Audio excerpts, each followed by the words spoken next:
जी नमस्कार दोस्तों, आप सभी का आपके अपने परिवार आईडी एग्जाम में स्वागत है। तो कैसे हैं आप सभी के सभी? उम्मीद करते हैं कि आप आज सभी अच्छे होंगे। तो दोस्तों, आज की क्लास में हम बात करने वाले हैं पीईटी का जो प्रीवियस पेपर था उसी पे आज हम डिस्कस करने वाले हैं। और ये आपका अक्टूबर 2023 का प्रथम पाली का जो है पूछा हुआ पूरा पेपर है, और उसी पे आज हम डिस्कस करने वाले हैं। तो चैनल पे नए हैं तो चैनल को सब्सक्राइब कर बेल आइकन को दबा दीजिए ताकि आगे आने वाले क्लासेस के नोटिफिकेशन आप तक पहुंचते रहें। तो चलिए दोस्तों, कंटिन्यू करते हैं आज की क्लास को। तो पहला क्वेश्चन जो आया था 2023 में प्रथम पाली में, कह रहा है कि जैसा कि अशोक के शिलालेखों में उल्लेख किया गया है, मौर्य साम्राज्य में राजधानी पाटलिपुत्र और अन्य 4 प्रांतीय केंद्रों सहित 5 प्रमुख राजनीतिक केंद्र थे। निम्नलिखित में से कौन सा प्रांतीय केंद्र नहीं था? पहला ऑप्शन कह रहा है उज्जैनी, दूसरा कह रहा है तक्षशिला, तीसरा कह रहा है सुवर्णगिरी और लास्ट कह रहा है इंद्रप्रस्थ।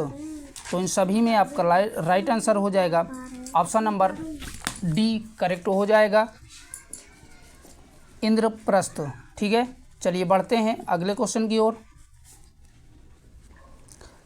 अगला जो क्वेश्चन है, कह रहा है कि ऋग्वेद में विश्वामित्र नामक एक ऋषि और किन 2 नदियों के बीच में संवाद है? तो बताइए भैया, ऋग्वेद में विश्वामित्र और किन 2 नदियों के बीच में संवाद है? व्यास सतलज और चिनाब और रावी, व्यास और झेलम। तो इन सभी में आपका राइट आंसर बनेगा ऑप्शन नंबर ए करेक्ट हो जाएगा। व्यास और सतलज तथा विश्वामित्र के बीच में संवाद है, तो ऑप्शन नंबर ए आपका करेक्ट हो जाएगा। ठीक है दोस्तों, चलिए बढ़ते हैं अगले क्वेश्चन की ओर। अगला जो क्वेश्चन है, कह रहा है कि शिवाजी की मृत्यु के बाद मराठा राज्य में प्रभावित शक्ति चित्पावन ब्राह्मणों के एक परिवार के पास थी, जिन्होंने शिवाजी के उत्तराधिकारियों को पेशवा के रूप में सेवड़ी थी। कौन सा शहर मराठा साम्राज्य का राजधानी बन गया? तो बताइए भैया, इन सभी में आपका राइट आंसर कौन सा बनेगा? नागपुर, सतारा, नासिक या पुणे? तो इन सभी में आपका राइट आंसर हो जाएगा option number D, Pune correct हो जाएगा। ठीक है दोस्तों, चलिए बढ़ते हैं अगले क्वेश्चन की ओर। अगला जो क्वेश्चन है, कह रहा है कि महावीर को जिन के नाम से जाना जाता था, जिन का अर्थ है? तो बताइए भैया, जिन का अर्थ इनमें से कौन सा है? महान आत्मा, विजेता, भगवान, अहिंसक? तो इन सभी में आपका राइट आंसर हो जाएगा जिन का अर्थ विजेता होता है, तो ऑप्शन नंबर बी आपका करेक्ट हो जाएगा। ठीक है दोस्तों, चलिए देखते हैं अगले क्वेश्चन की ओर।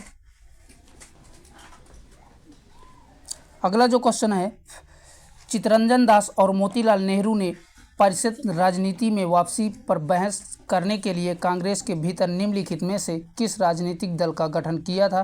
तो बताइए भैया, इनमें से आपका राइट आंसर कौन सा बनेगा? Swaraj party, the league, Indian league, Hindustan socialist republication association या द बॉम्बे प्रेसिडेंट एसोसिएशन?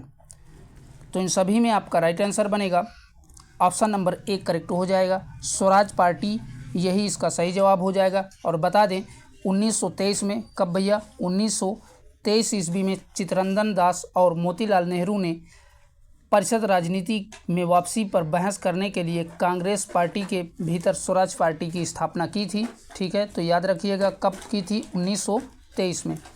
आइए देख लेते हैं अगले क्वेश्चन को।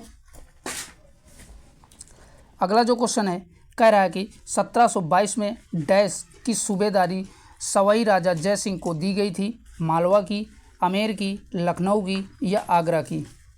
तो इन सभी में आपका राइट आंसर बनेगा आगरा की दी गई थी। ठीक है, 1722 ईस्वी में, तो ऑप्शन नंबर डी करेक्ट हो जाएगा। चलिए बढ़ते हैं अगले क्वेश्चन की ओर। अगला जो क्वेश्चन है, कह रहा है कि निम्नलिखित में से किसने अपने सहयोगियों को यह महसूस कराने के लिए प्रेरित किया था कि संविधान सभा ब्रिटिश निर्मित थी और ब्रिटिश योजनाओं पर काम कर रही, जैसा कि ब्रिटिश चाहते थे इस पर काम किया जाए? तो ये किसने कहा था?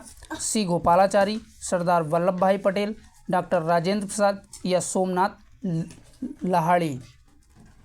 तो इन सभी में आपका राइट आंसर हो जाएगा ऑप्शन नंबर डी करेक्ट हो जाएगा, सोमनाथ लिहाड़ी। ठीक है, चलिए बढ़ते हैं अगले क्वेश्चन की ओर। अगला जो क्वेश्चन है कह रहा है कि 1923 में हिंदुस्तान गदर पार्टी का मुख्यालय डैश में स्थित था। तो बताइए जो गदर पार्टी थी उसका मुख्यालय कहाँ पर स्थित था? लाहौर में, दिल्ली में, कलकत्ता में या सैन फ्रांसिस्को में? तो इन सभी में आपका राइट आंसर बनेगा ऑप्शन नंबर डी करेक्ट हो जाएगा, सैन फ्रांसिस्को में जो है इसका मुख्यालय स्थित है। चलिए बढ़ते हैं अगले क्वेश्चन की ओर।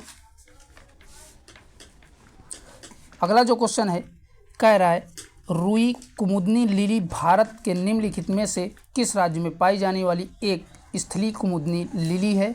तो बताइए भैया कहाँ पर पाई जाती है? पश्चिम बंगाल में, असम में, मणिपुर में या त्रिपुरा में? तो इन सभी में आपका राइट आंसर बनेगा ऑप्शन नंबर सी, ये जो है मणिपुर में पाई जाती है। ठीक है, याद रखिएगा। चलिए बढ़ते हैं अगले क्वेश्चन की ओर। अगला जो क्वेश्चन है कह रहा है कि कांग्रेस का वह अधिवेशन कहाँ हुआ था जिसमें महात्मा गांधी ने अन्य नेताओं के खिलाफत के साथ साथ स्वराज के समर्थन में असहयोग आंदोलन शुरू करने की आवश्यकता के बारे में आश्वस्त किया था? लाहौर अधिवेशन में, बॉम्बे अधिवेशन में, कोलकाता अधिवेशन में या नागपुर में? तो इन सभी में आपका राइट आंसर बनेगा ऑप्शन नंबर सी करेक्ट हो जाएगा, कलकत्ता अधिवेशन में। ठीक है, बता दें सितंबर 1920 में आयोजित कांग्रेस के कलकत्ता अधिवेशन में महात्मा गांधी ने अन्य नेताओं के साथ खिलाफत के साथ साथ स्वराज समर्थन में असहयोग आंदोलन प्रारंभ करने की आवश्यकता के बारे में आश्वस्त किया था महात्मा गांधी द्वारा। ठीक है, तो ये अधिवेशन कब हुआ था? 1920 में। तो याद रखिएगा कलकत्ता का अधिवेशन कब हुआ था? 1920 ईस्वी में हुआ था। चलिए बढ़ते हैं अगले क्वेश्चन की ओर। अगला जो क्वेश्चन है निम्नलिखित में से कौन सा खुदाई खिदमतगार का संस्थापक था जिसे बादशाह खान के नाम से जाना जाता था? मोस्ट इंपॉर्टेंट है दोस्तों। तो ऑप्शंस कह रहा है हकीम अजमल खान, दूसरा कह रहा है सैयद अहमद खान, तीसरा कह रहा है मौलाना अब्दुल कलाम आज़ाद, लास्ट कह रहा है खान अब्दुल गफ्फार खां। तो इन सभी में आपका राइट आंसर बनेगा ऑप्शन नंबर डी करेक्ट हो जाएगा, खान अब्दुल गफ्फार खां को जो है खुदाई खिदमतगार कहा जाता है और इसे सीमांत गांधी के नाम से भी जाना जाता है। तो याद रखिएगा दोनों के दोनों फैक्ट, इसे खुदाई खिदमतगार का संस्थापक और सीमांत गांधी के नाम से भी जाना जाता है और इसी ही लाल कुर्ती के नाम से भी जाना जाता है। ठीक है, चलिए बढ़ते हैं अगले क्वेश्चन की ओर। अगला जो क्वेश्चन है राजस्थान के जालौर जिले में किस प्रकार का ग्रेनाइट पाया जाता है? मेरी गोल्ड ग्रेनाइट, राखी ग्रीन ग्रेनाइट, काला ग्रेनाइट या रोजी पिंक ग्रेनाइट? तो इन सभी में आपका राइट आंसर हो जाएगा ऑप्शन नंबर डी करेक्ट हो जाएगा, रोजी पिंक ग्रेनाइट जो है राजस्थान के जालौर जिले में पाया जाता है। तो ऑप्शन नंबर डी आपका करेक्ट हो जाएगा। ठीक है, चलिए बढ़ते हैं अगले क्वेश्चन की ओर। अगला कह रहा है पुर्तगालियों द्वारा निर्मित बघेल चर्च भारत के निम्नलिखित में से किस राज्य केंद्र शासित प्रदेश में स्थित है? पांडुचेरी में, गोवा में, पश्चिम बंगाल में, उड़ीसा में? तो बताइए भैया राइट आंसर कौन सा बनेगा? तो इनमें से आपका राइट आंसर बनेगा पश्चिम बंगाल करेक्ट हो जाएगा। ठीक है, ऑप्शन नंबर सी करेक्ट हो जाएगा। आइए देख लेते हैं नेक्स्ट क्वेश्चन को। अगला जो क्वेश्चन है कह रहा है कि उड़िया पठार भारत के निम्नलिखित में से किस राज्य में स्थित है? तो बताइए भैया उड़िया पठार भारत के किस राज्य में स्थित है? मध्य प्रदेश में, राजस्थान में, कर्नाटक में या महाराष्ट्र में? तो इन सभी में आपका राइट आंसर बनेगा उड़िया पठार राजस्थान में स्थित है। तो ऑप्शन नंबर बी करेक्ट हो जाएगा। ठीक है दोस्तों, याद रखिएगा। और साथ ही बता दें उड़िया पठार भारत के राजस्थान में स्थित है। यह जो है सिहोरी जनपद में स्थित है, कभी कभी इसका जनपद भी पूछ लेता है, और यह राजस्थान का सबसे ऊंचा पठार है। ठीक है, चलिए बढ़ते हैं अगले क्वेश्चन की ओर। अगला क्वेश्चन कह रहा है शीत ऋतु की शुरुआत में तमिलनाडु के तटीय क्षेत्रों में वर्षा का कारण क्या है? तो बताइए भैया तमिलनाडु में तटीय क्षेत्रों में वर्षा का कारण क्या है? स्थानीय वायु परिसंचरण, उत्तर पूर्व वर्षा ऋतु, तीसरा कह रहा है शीतोष्ण चक्रवात, और लास्ट कह रहा है दक्षिण पश्चिम वर्षा ऋतु। तो इन सभी में आपका राइट आंसर बनेगा ऑप्शन नंबर बी करेक्ट हो जाएगा। उत्तर पूर्व वर्षा ऋतु से जो है तमिलनाडु में के तटीय क्षेत्रों में बारिश होती है। ठीक है, चलिए बढ़ते हैं अगले क्वेश्चन की ओर। अगला क्वेश्चन कह रहा है स्वर्ण क्रांति भारत में निम्नलिखित में से किस कृषि के क्षेत्र में विकास के लिए जिम्मेदार रहे? तो बताइए भैया, स्वर्ण क्रांति भारत के कृषि क्षेत्र के लिए जिम्मेदार है किस क्षेत्र में? आलू उत्पादन में, बागवानी में, पेट्रोलियम उत्पादन में, तिलहन उत्पादन में। तो इन सभी में आपका राइट आंसर बनेगा बागवानी के लिए जो है स्वर्ण क्रांति जो है ज़रूरी है। ठीक है, तो ऑप्शन नंबर बी आपका करेक्ट हो जाएगा। और बता दें स्वर्ण क्रांति की जो है बागवानी क्षेत्र के लिए जो है संबंधित है, जबकि तिलहन जो है पीली क्रांति के लिए जो है विकास के लिए ज़रूरी है, और जो है काली क्रांति आलू उत्पादन से संबंधित होती है। ठीक है, आलू उत्पादन से कौन सी? काली क्रांति। तो सारे के सारे फैक्ट याद रखिएगा। इस प्रश्न का आंसर बागवानी करेक्ट हो जाएगा। चलिए बढ़ते हैं अगले क्वेश्चन की ओर। अगला जो क्वेश्चन है, गन्ने के उचित एवं लाभकारी मूल्य को मंजूरी देता है तो कौन देता है? वित्त मंत्रालय, कृषि मंत्रालय, आर्थिक मामलों की कैबिनेट समिति, या कृषि लागत और मूल्य आयोग। तो इन सभी में आपका राइट आंसर बनेगा ऑप्शन नंबर सी, आर्थिक मामलों की कैबिनेट समिति द्वारा जो है गन्ने की उचित लाभकारी मूल्य को मंजूरी मिलती है। ठीक है दोस्तों, ऑप्शन नंबर सी करेक्ट हो जाएगा। आइए देख लेते हैं अगले क्वेश्चन को।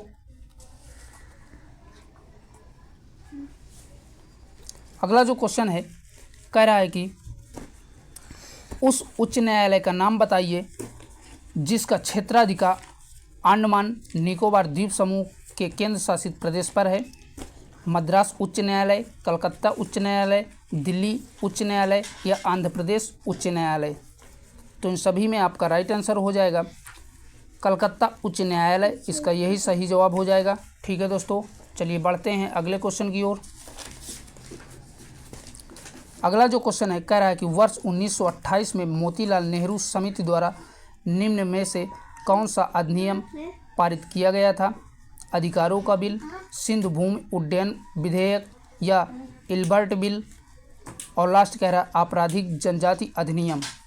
तो इन सभी में आपका राइट आंसर बनेगा ऑप्शन नंबर ए करेक्ट हो जाएगा, अधिकारों का बिल, यही जो है इसका सही जवाब हो जाएगा। ठीक है दोस्तों, और बता दें वर्ष 1928 में मोतीलाल नेहरू समिति द्वारा अधिकारों का बिल विधेयक प्रस्तावित किया गया था। ठीक है, कब भैया? 1928 में किसके द्वारा जो है? मोतीलाल नेहरू समिति के द्वारा जो है ये बिल पारित किया गया था। चलिए बढ़ते हैं अगले क्वेश्चन की ओर। अगला जो क्वेश्चन कह रहा है निम्न में से कौन सा डिपॉजिटरी संस्थान का एक प्रकार नहीं है? वाणिज्य bank, NABARD, credit cooperative society, या इनमें से कोई नहीं।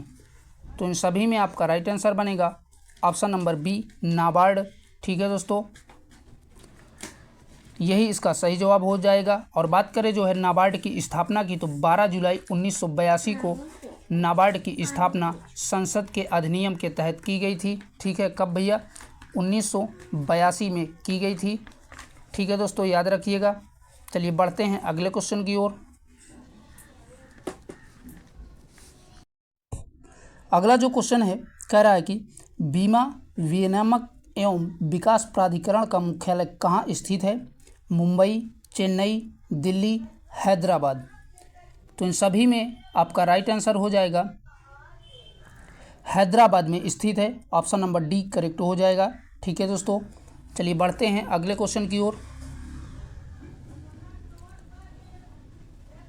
अगला जो क्वेश्चन है कह रहा है कि निम्नलिखित में से कौन सा एक भारतीय श्रम कानून और सामाजिक सुरक्षा उपाय है जिसका उद्देश्य काम करने का अधिकार की गारंटी देना है?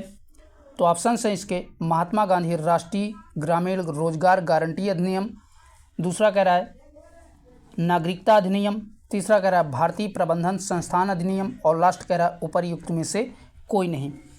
तो इन सभी में आपका राइट आंसर बनेगा ऑप्शन नंबर ए करेक्ट हो जाएगा। महात्मा गांधी राष्ट्रीय ग्रामीण रोजगार गारंटी अधिनियम, यही जो है इसका सही जवाब हो जाएगा। और साथ ही बता दें, यह कानून 1 वर्ष में 100 दिन के रोजगार की गारंटी प्रदान करता था उस समय पर।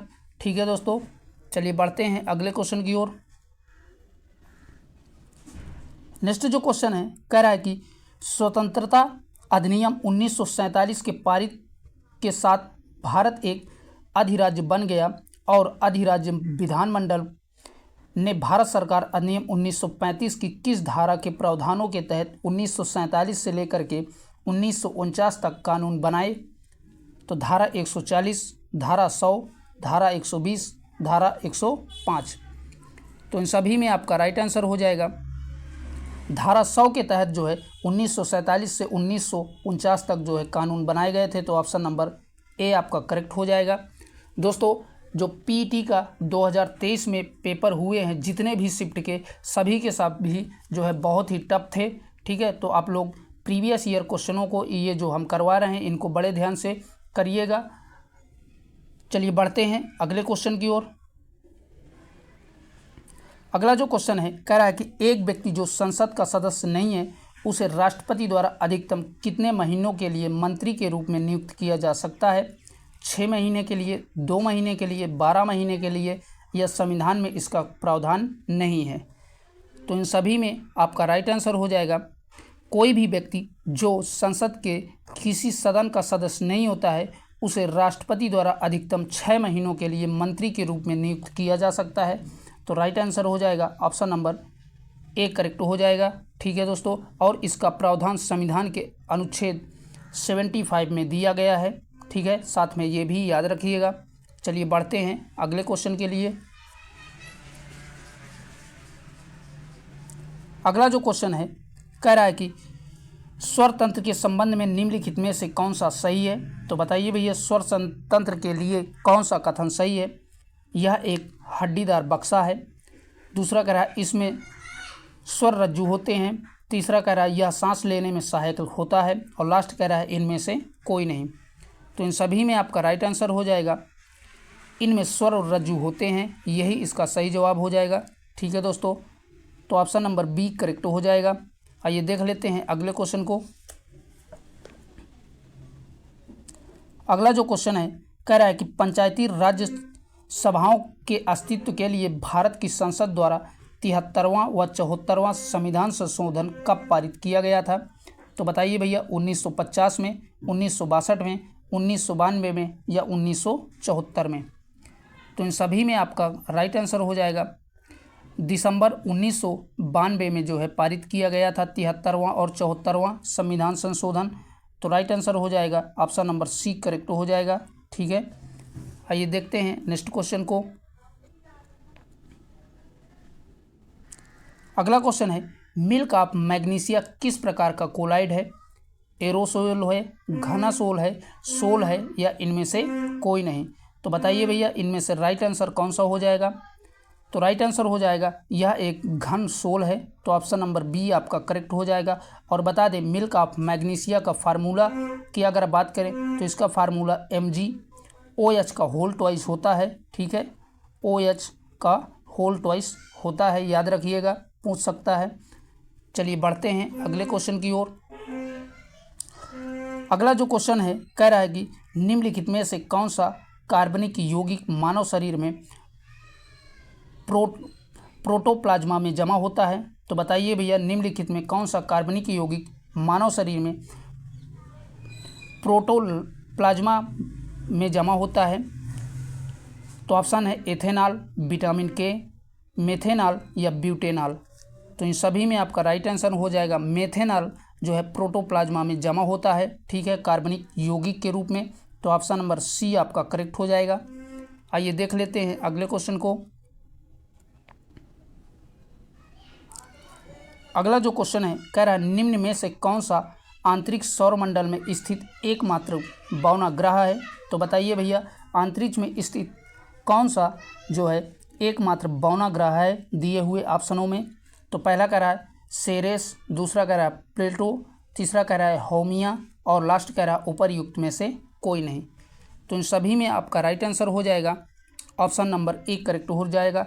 सेरेस यही एक बौना ग्रह है और साथ ही बता दें इसकी खोज जो है 1801 ईस्वी में जो है इटली के खगोल शास्त्री पिग पियासी द्वारा किया गया था। किसके द्वारा दोस्तों? पियासी के द्वारा किया गया था और यह जो है एक इटली के खगोल शास्त्री थे। ठीक है, तो साथ में ये भी याद रखिएगा। आइए देख लेते हैं अगले क्वेश्चन को। अगला जो क्वेश्चन है कह रहा है कि निम्नलिखित में से किस विकल्प के सभी शब्द पुल्लिंग हैं। दोस्तों अब यहाँ से आपके हिंदी के क्वेश्चंस 3-4 हैं। ठीक है, जो हिंदी के आपके पूछे गए थे पेट एग्जाम 2023 में, वो क्वेश्चन है। तो ऑप्शंस कह रहा है मनुष्यत्व, बनावट, रौनक। दूसरा कह रहा है संचार, पालन, ग्रीवा।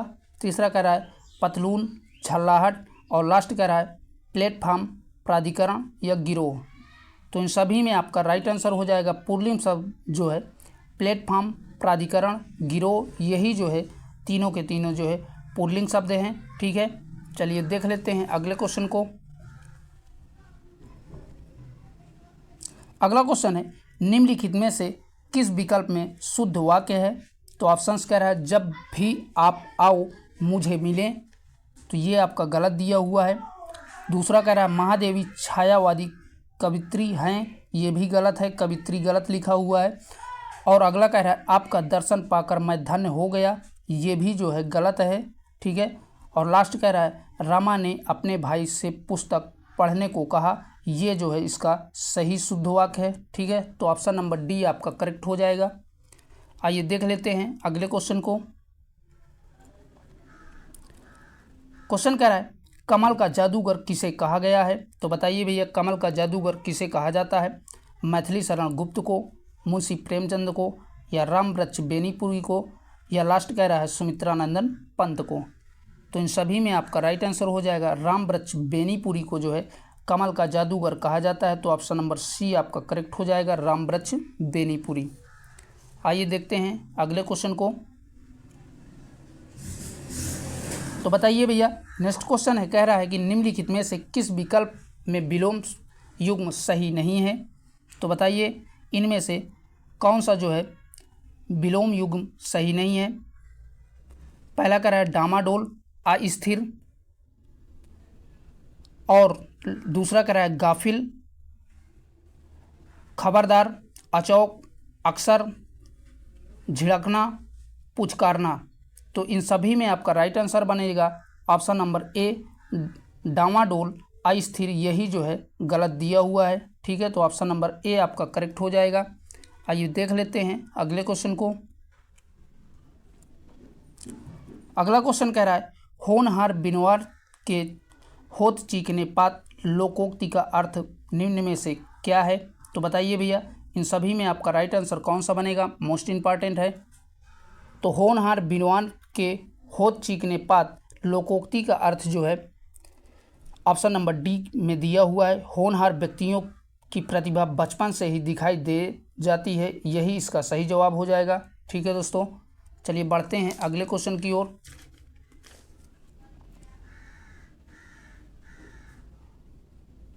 क्वेश्चन कह रहा है गुरुग्राम में स्टार्टअप 20 के समापन समारोह के दौरान भारत ने आधिकारिक तौर पर वर्ष 2024 के लिए निम्न में से किस देश को मशाल सौंपी थी।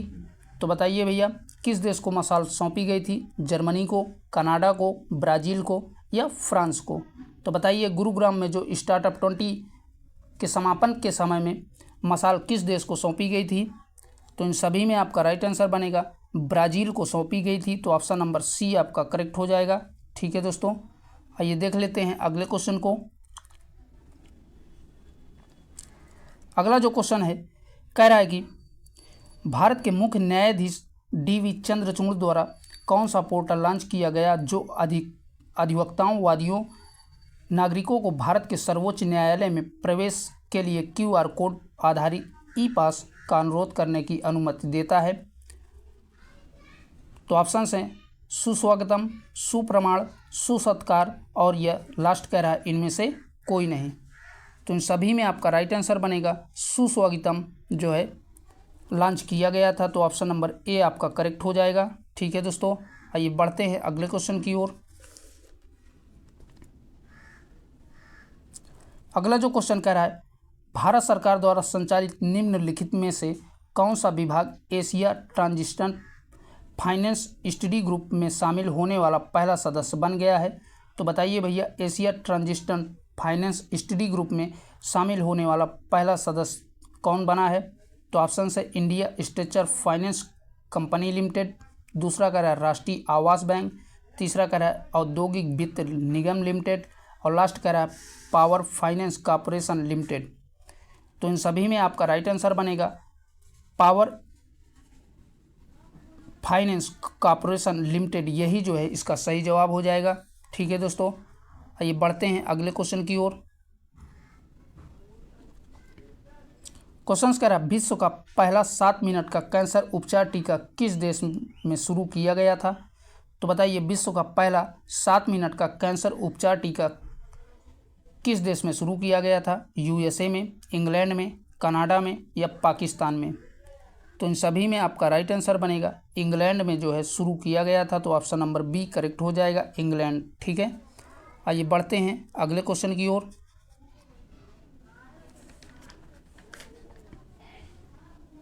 अगला जो क्वेश्चन है, कह रहा है कि हाल ही में भारतीय वायुसेना की पश्चिमी वायु कमान द्वारा शुरू किए गए वार्षिक प्रशिक्षण अभ्यास का नाम बताइए।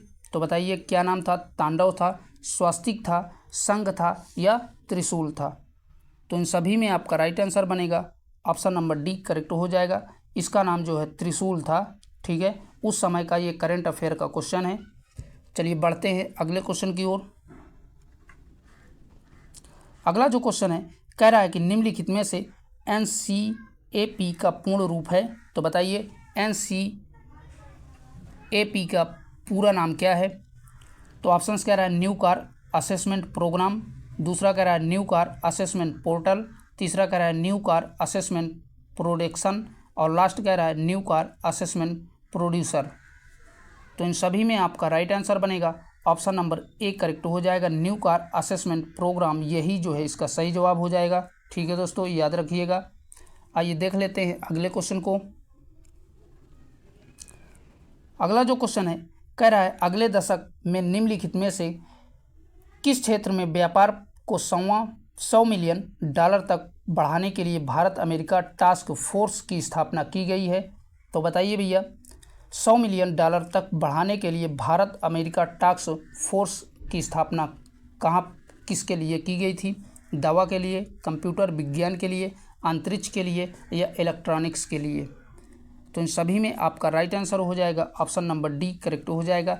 इलेक्ट्रॉनिक्स के लिए जो है 100 मिलियन डॉलर बढ़ाने की जो है भारत और अमेरिका टास्क फोर्स की स्थापना की गई थी।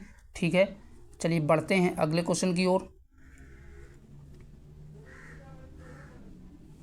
अगला जो क्वेश्चन है, मेनम वन्यजीव अभ्यारण्य भारत के निम्नलिखित में से किस राज्य या केंद्र शासित प्रदेश में स्थित है?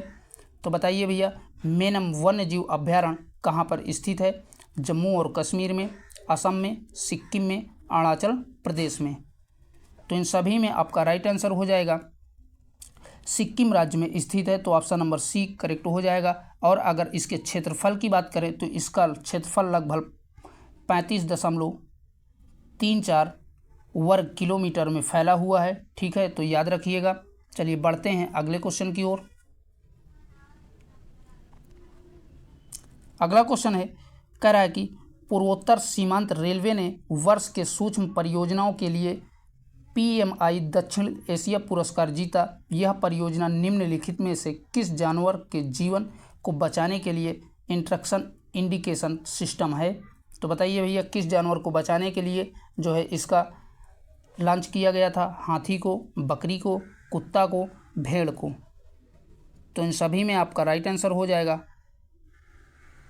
ऑप्शन नंबर ए करेक्ट हो जाएगा। हाथी को बचाने के लिए जो है किया गया था। ठीक है दोस्तों, PMI दक्षिण एशिया पुरस्कार लॉन्च किया गया था, जो कि 2023 के पूर्वोत्तर सीमांत रेलवे द्वारा जो है ये परियोजना शुरू की गई थी। चलिए बढ़ते हैं अगले क्वेश्चन की ओर। अगला जो क्वेश्चन है, कह रहा है कि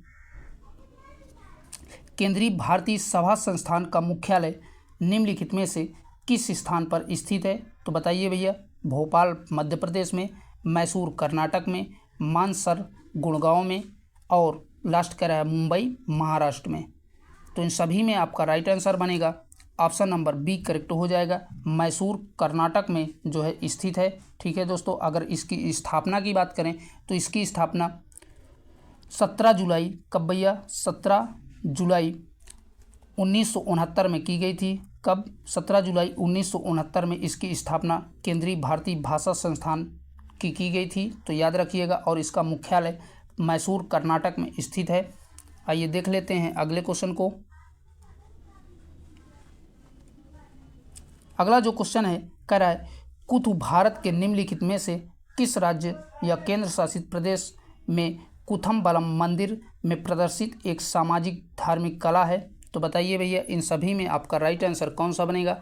आंध्र प्रदेश, सिक्किम, केरल, तेलंगाना। तो इन सभी में आपका राइट आंसर हो जाएगा ऑप्शन नंबर सी करेक्ट हो जाएगा। केरल जो है इसका सही जवाब हो जाएगा। तो ऑप्शन नंबर सी केरल इसका सही जवाब हो जाएगा। कुथुम्बलम मंदिर में प्रदर्शित एक सामाजिक धार्मिक कला है जो है, यही इसका सही जवाब हो जाएगा। आइए देख लेते हैं अगले क्वेश्चन को। अगला क्वेश्चन है पूला निम्नलिखित में से किस देश का राष्ट्रीय मुद्रा है? तो बताइए भैया, पूला जो है किस देश की राष्ट्रीय मुद्रा है? पोलैंड की है, बोत्सवाना की है, कंबोडिया की है, ईरान की है। तो इन सभी में आपका राइट आंसर बनेगा बोत्सवाना की है। ठीक है, पूला राष्ट्रीय मुद्रा। तो ऑप्शन नंबर बी आपका करेक्ट हो जाएगा। चलिए बढ़ते हैं अगले क्वेश्चन की ओर। अगला जो क्वेश्चन है कह रहा है कि भारतीय संघ के प्रधानमंत्री और अन्य मंत्रियों की नियुक्ति भारत के संविधान डैश के तहत राष्ट्रपति द्वारा की जाती है? तो बताइए भैया, किस अनुच्छेद के तहत भारतीय संघ के प्रधानमंत्री और अन्य मंत्रियों की नियुक्ति जो है राष्ट्रपति द्वारा की जाती है? तो इन सभी में जो है राइट आंसर बनेगा अनुच्छेद 75 के तहत जो है की जाती है। ठीक है दोस्तों, तो ऑप्शन नंबर डी करेक्ट हो जाएगा। दोस्तों अनुच्छेद जरूर याद करके आप लोग जाइएगा ज़्यादा से ज़्यादा, क्योंकि हाल ही में एनटीपीसी का जो एग्ज़ाम हुआ है उसमें जो है आर्टिकल आपके सबसे ज़्यादा पूछे गए हैं। 5 से 6 आर्टिकल एक एक शिफ्ट में पूछे जा रहे हैं। आइए बढ़ते हैं अगले क्वेश्चन की ओर। अगला जो क्वेश्चन है कह रहा है कि तेलंगाना राज्य के पार्लियामेंट गांव में स्थित रामप्पा मंदिर, जिसे वर्ष 2021 में यूनेस्को विश्व धरोहर स्थल घोषित किया गया, उसका निर्माण निम्नलिखित में से किस राजवंश के शासक काल के दौरान किया गया था? तो बताइए भैया, जो तेलंगाना में रामप्पा मंदिर है उसको जो है निर्माण किसके शासनकाल में किया गया था? विजयनगर के, बहमनी में, गुलाम वंश या काकतीय? तो इन सभी में आपका राइट आंसर बनेगा काकतीय राजवंश के समय में इस रामप्पा मंदिर की जो है स्थापना की गई थी। ठीक है, तो ऑप्शन नंबर डी आपका करेक्ट हो जाएगा। चलिए बढ़ते हैं अगले क्वेश्चन की ओर। अगला जो क्वेश्चन है कह रहा है कि रासायनिक हथियारों का निषेध संगठन में कितने सदस्य राष्ट्र हैं? तो बताइए, 194 हैं, 195 हैं, 203 हैं या 193 हैं? तो बताइए भैया, इनमें से राइट आंसर कौन सा बनेगा? तो इन सभी में आपका राइट आंसर बनेगा 193 हैं। ठीक है, तो ऑप्शन नंबर डी आपका करेक्ट हो जाएगा। और बता दें,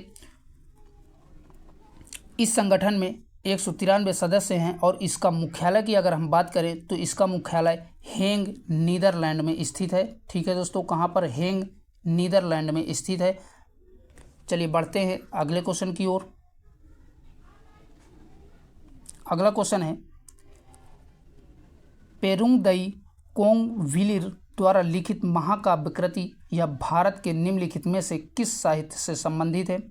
तमिल साहित्य से, तेलुगु साहित्य से, कन्नड़ साहित्य से या मलयालम साहित्य से?